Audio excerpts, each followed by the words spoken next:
Thank you, Mr. Speaker, and through you to the members, and I agree with the lady from Newton.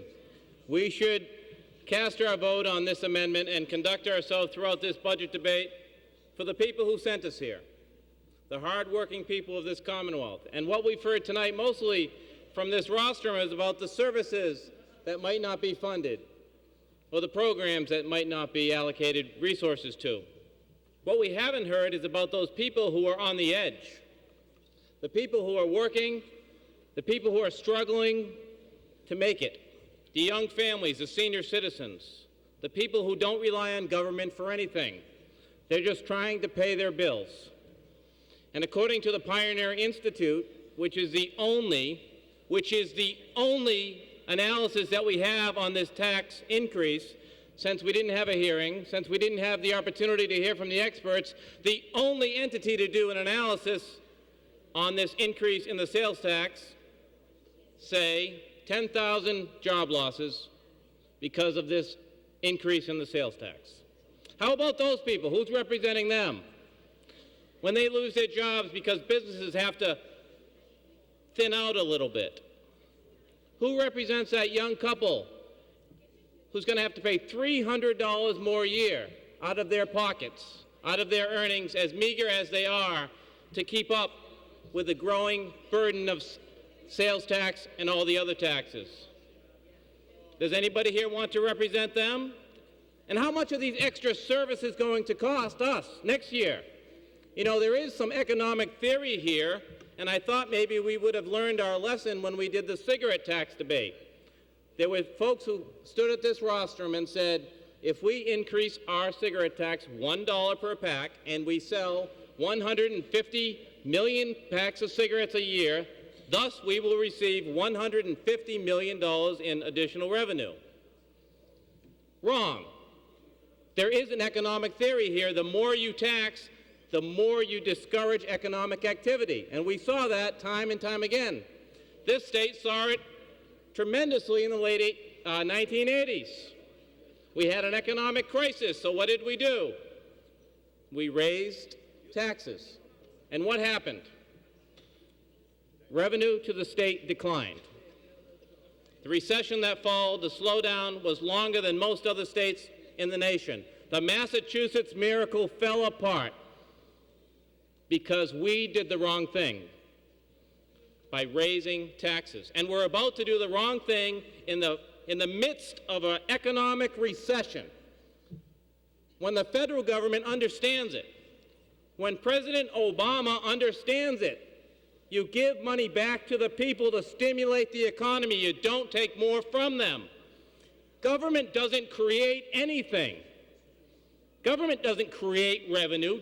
Government doesn't create jobs, although we've done a pretty good job at creating jobs these last few years. Chair apologizes to the gentleman at the microphone. What purpose does the gentleman rise? Does the gentleman yield for a question? Does the gentleman yield for a question? Certainly. Gentleman yields. Chair recognizes Mr. Walsh of Boston. At the microphone, if he supports the Quinn bill.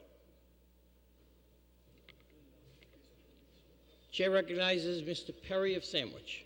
Thank you, Mr. Speaker, and through you to the members, and to answer the gentleman's question, I do support the Quinn bill, and I will volunteer my answer to what I believe may be his next question, is how do we pay for that? And the Republican caucus has amendments. I have my own amendments that would save $350 million to this current proposal without increasing taxes and reallocating that money to things that we agree on. The Quinn bill would be one of them that I would vote for. Local aid would be something I would vote for. The answer is to look at our priorities, to see what we want to do, to see if we can reform. And yes, there's been a lot of reform mantra. Lots of folks in this chamber and our sister chamber, the Senate, and the governor has said, reform before revenue. It's more than a mantra. It's what the people expect from us. And we haven't reformed anything. The gentleman from Somerville indicated that we passed these reforms. Well, you know what? They don't count. They don't count because they're not done. And I think once you raise the taxes across the board, as we're starting to do here tonight, the incentive to do reforms is off the table. Those are tough votes. Pension reform, transportation reform, ethics reform, and other reforms. Those are tough votes because they affect individuals.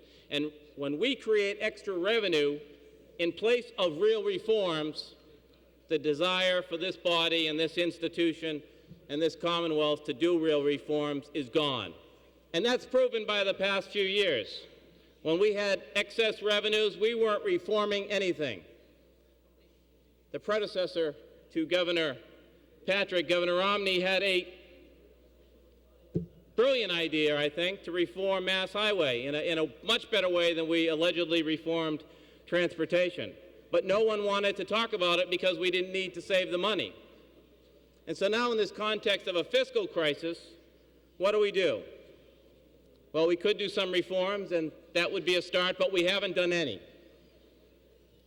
We could cut some spending. We could look at some of the real wasteful spending in the budget. We could allow the Republican amendments and your amendments to come forward and have a serious discussion about what our priorities are. One of the amendments you'll see later in this week is I have an amendment to make sure that folks who are here illegally in Massachusetts do not gain access to state benefits. Maybe that's not your priority, but it's a priority of mine. And how much would we save by doing that? How much would we save by making sure only legal residents of this Commonwealth gain access to taxpayer benefits? I don't know. But we're not doing that here tonight. We are doing exactly the wrong economic theory thing here tonight. In the face of a slowing economy, we're raising taxes to further slow this economy, to send the message to business that we don't want you expanding here. At a press conference this morning, there was a gentleman from the Massachusetts Retailers Association who shared with us his views of this tax proposal against it, and indicated that there is one sector that is booming out there, and that is internet sales. Amazon.com earnings were up 18%. And certainly one of the reasons is because you don't pay a sales tax. And that's a separate question. But for each percentage, each 0.1% you increase a tax, you are discouraging behavior. So you are discouraging folks from purchasing things. You are discouraging folks from going out to dinner with their family. And you are discouraging employers to employ people in this Commonwealth. 10,000 jobs is the only analysis we have on what this will do. Anyone else who follows can give their opinion, but you know what? We didn't have a hearing. We didn't hear from the experts. So that's the only credible evidence that you have. $300 a family coming out of their pocket. A rich family, a poor family, someone who has enough to pay a mortgage of $1 million, or someone who's struggling to pay the rent. I'm not ready to do that. I'm not ready to do it to the people who are on the edge. Chair apologizes to the gentleman at the microphone with purpose. Gentleman rise. Does the gentleman yield for a question? The gentleman yields. Chair recognizes Ms. Keenan of Salem. Thank you, Mr. Speaker, and through you to the Speaker. Am I correct in assuming if you don't get your reforms, come the end of the week, you will not accept money for Quinn or local aid? Chair recognizes Mr. Perry of Sandwich. Thank you, Mr. Speaker. I thank the gentleman for the question. It does pose a hypothetical question that if we don't have the money because of a lack of willingness to do reforms, and we don't have the money because of a reduction in wasteful spending or inappropriate spending, I will not support this budget. I would not support it if it included the Quinn bill, and I would not support it. Chair apologizes to the gentleman at the microphone. With purpose, the gentleman rise. A further question, Mr. Speaker? Gentleman yield for a further question.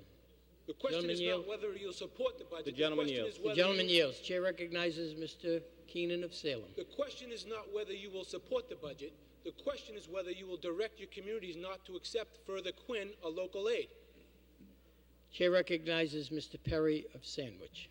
I thank the gentleman for the question, and I am somewhat intrigued by the importance of my vote that the gentleman holds so dear. I would never instruct my communities to do anything. It's up to them what they do.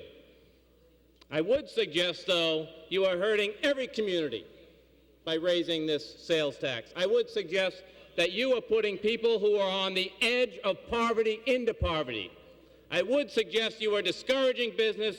you are costing jobs, and you are disincentivizing this institution to do any meaningful reforms.